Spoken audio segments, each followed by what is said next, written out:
Welcome back to the Executive Pill. Today, I want to talk to you about something that has the power to change your entire trajectory. Not in years, but moments. It's the power of proximity, of literally being in the room. Because sometimes one conversation, one lunch, one introduction can completely reframe what you believe is possible for your life and for your career. If you're new here, I'm Alex D. Tremble, CEO of GPS Leadership Solutions, industrial and organizational psychologist, executive coach, and best-selling author of Unlocking the Executive Advantage, Relationships That Work, and Leadership Sucks. Sometimes. I've worked with Fortune 500 companies, federal agencies like the FBI and the US Department of the Interior, hundreds of senior leaders across industries. And over the years, I've seen that the biggest breakthroughs don't always come from a training program or from certificates. They come from being around the right people, um, the ones who see your potential long before you do. Now, let me tell you, I'm super excited to tell you about this because this is super cool. I just recently had the honor of going to lunch with an amazing leader, someone whose wisdom and experience are decades ahead of my own. And let me tell you, that conversation changed something inside of me. As we sit there, I listened to his stories about the organizations that he built, the leaders he's advised, the impacts he has made. Something hit me. This man looked at me and said, Alex, your goals, they're not just doable, they're small compared to what you're capable of. Now, let me just really quickly tell y'all, anyone who knows me and has had conversations with me, no, my goals are not small. However, um, everything within context, right? What what I thought was a huge goal when I was 20 is a nice starting point, I'd say now. What I thought was a huge goal when I was 30, doing what I was doing, I was doing well. I'm looking back on that now and I'm like, that was nice. I should have been dreaming bigger. And I had my eyes set on my new current goals. And I'm like, this is big.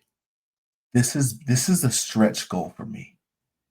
And when I sat with this man, he shared with me all that he has accomplished and the people he knows and what he's done, not only for the organizations, but for his family. What he is, the life and the experiences that he has provided for his family are just amazing. I'll be honest. I sat there quietly for a second because it hit me deep. It made me realize that sometimes the ceilings we live under are ones that we build ourselves. It wasn't a motivational talk, it wasn't flattery, it was truth from someone who has been there, who has said in this conversation, he said, Alex, I remember when that was my goal. I'm like, man, mind blown. That I honestly can't stop talking about that moment when he said that because he's one of those people who's done it, who's literally done it. That lunch reminded me that being in the right rooms doesn't just give you opportunity. It expands your imagination of what's possible. I remember another moment years ago that shifted my perspective just as much. I was at this DC bar talking to this guy I've known for a number of years, and he was telling me about his company, and out of nowhere he shared that, uh, "Hey, Alex, I my CEO is planning to step down soon, and he wants me to take over." And I was like, "Man, dude, congratulations! That's incredible. I'm super excited for you." He said, "Yeah, yeah, I don't know if I'm going to take it." And so, me being completely flabbergasted because this is not a small, not influential company at all. "What do you mean you're not sure if you're going to take it?" He said, "Well, my wife and I are thinking about slowing down a bit, maybe retiring." So I asked him, "Kind sir, how old are you?" And he said, "Oh, I'll be 45 in a couple of years." That conversation blew my mind because up until that moment, I didn't even know that retiring at 45 was a thing. I thought I thought that was something that only tech billionaires and trust fund babies and nepo babies did, right? Because up until that moment, I only had my context. I could see what had been around me, and the people I knew and saw retired at 67, if they retired at all. But that one conversation opened my eyes. And since then, I've changed my retirement goals, not because I'm desperate to stop working, but because I want the freedom to choose. And since setting that bigger goal, I have achieved so much more than I ever did when I was thinking small. Both of those moments taught me the same lesson. When you get around the right people, people who are operating at a higher level, who've already broken through the ceilings you're bumping up against, your frame of reference changes. You start seeing that what you thought was impossible is actually normal for somebody, right? I used to tell people, like, if there's this, I used to tell people, if you close your eyes and think of an extraordinary day, an exceptionally extraordinary day. Like, if you do this right now, think about this. What are you doing? Who are you hanging out with? What's going on? Like, I want you to think about what an extraordinary day could look like for you. Work wise, personal wise, just imagine that. And and you know what? That's probably an ordinary day for Oprah. Those things that we think are impossible or just like the imagination that's the normal day for someone. And it's not envy, it's it's education. It's understanding and knowing that it's possible. It's exactly what I talk about in my book, Relationships That Work. The power of relational capital. You can only grow to the level of people you're regularly spending time with. And that's why proximity matters. Now, if it wasn't enough, this guy at lunch was just dropping this amazing stories and advice and checking me on, "Hey, Alex, you need to step up your goal game, okay?" He's like, "That's a goal. That's a nice, cute goal, but you got so much more to do in this life." Now, aside from all of that, during the same lunch with that incredible leader, something happened that I'll never forget. While we were mid conversation, he politely excused himself to say hello to two people who had just walked in. When he came back, he casually said, "Oh, that was Chris. You know, Chris Nassetta, CEO of Hilton. Yeah, good guy." I just sat there and wow, and ah. Because again, he didn't name drop. He was just in that world. He is in that world with those individuals. And again, he kept reinforcing to me the entire time we were together, say, "Oh, I was at this event with these people, and at this event with these people," and just he was sharing with me consistently, "Alex, you just have to be in the room, right?"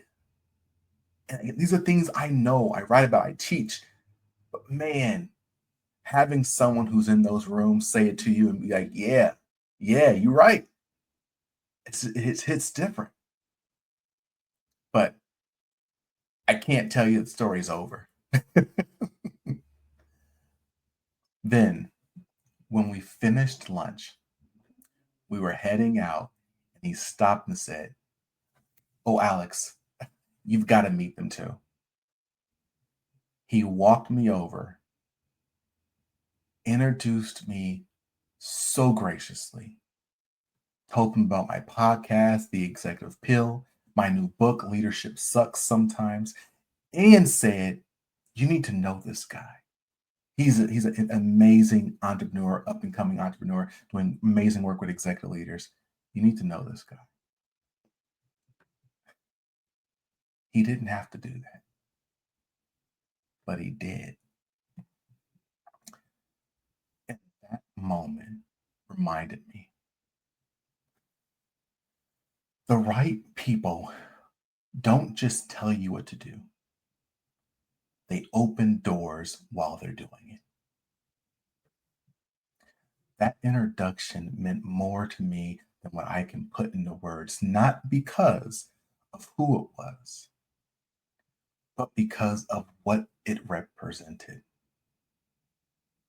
It was a living example of leadership through generosity. Someone willing to share their social capital to help someone else grow. Not everyone does that. So let me ask you, are you in the right rooms? And by rooms, I don't just mean the physical spaces, I mean proximity. Who are you learning from? Who are you surrounded by? Who's willing to not just advise you, but advocate for you? Because here's the truth: if you're in the right rooms long enough, people start to assume you belong there. And that assumption opens doors that credentials and, and resumes alone will never do. As I wrote in Unlocking the Executive Advantage, access creates acceleration. Every meaningful opportunity begins with a conversation, and every conversation starts with proximity. This isn't about faking connection or social climbing, it's about strategy. You have limited time, energy, and resources. So ask yourself, where are you placing them? What conferences are you attending? What dinners, events, or spaces are you showing up in? Just like you go to a Patriots game to meet Patriots fans, you go to leadership rooms to meet leaders because your environment is either accelerating your growth or limiting your exposure. Take 60 seconds to think about this. Who's in your network right now who's challenging your thinking? Is there anyone right now challenging your thinking? who opens your imagination rather than drains your energy? And who do you need to get around next to elevate your standard of what's possible? Those answers will tell you exactly where your next breakthrough lives. I always do a start, stop, continue. So, what should you stop? Sorry, I'll start with start actually. So, what should you start doing to intentionally get in the right rooms? What should you stop doing that keeps you around people who limit your thinking? And what should you continue doing that's already putting you in proximity to greatness? I'll leave you with this. You are one conversation away from completely different life, but you'll never have that conversation if you're not in the room. So put yourself there. Because when you surround yourself with people who think bigger, act bolder, and make introductions generously, everything changes. If you're looking for an interesting way or tools on how to build those connections, the first I would recommend is Relationships That Work. Super amazing book, find on Amazon today. If you're at the executive level and you want to, you're focused on those high influential relationships, the ones where people are introducing you versus just telling you what to do, my recommendation, read Unlocking the Executive Advantage. Also on Amazon. Type it in with Alex Tremble, you'll find it. And I'm going to share this last one with you because surprisingly, it's actually a very, very effective tool. If there is someone who you do not have the relationship with that you want to have with them, like you're tangentially connected to them somehow, some way, but you want to build that relationship, I'm telling you this because it works. Promise you. Do our Executive 360 snapshot. Um, you can see the QR code if you're watching this up in the corner. The reason why doing an Executive 360 snapshot is really, really helpful in building your connections and your relationships and getting you in those rooms is because when you're reaching out to these individuals for their input on you and how you can grow and develop, one, this provides you with a rationale for reaching out to them. Hey, I'm trying to get to the next level, trying to grow my leadership skills, so on and so forth. Would you mind please weighing in on those areas where you think I could improve? That's the first piece. Generally speaking, these people feel honored that you would think of them to weigh in on your growth. Second, after you've gotten the feedback and after we've had our debriefing and coaching session, you now get the opportunity to go back to them and say, hey, thank you so much for the feedback that you provided. I want to make the best of this. What do you mind if we have a 15-minute or 30-minute meeting just so I can learn more about those areas that you think I can improve? These are door openers. And on top of that, you also get an amazing Executive 360 review that is extremely actionable because every review we do comes with coaching, 90-day plan, and it all happens within 14 days.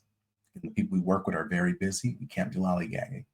So I encourage you, if you don't see the QR code up in the top, go to gpsleadership.org/360. Now, as always, I encourage you, stay strong, stay positive, and definitely stay moving. See ya. Thanks for listening to The Executive Appeal with Alex Tremble.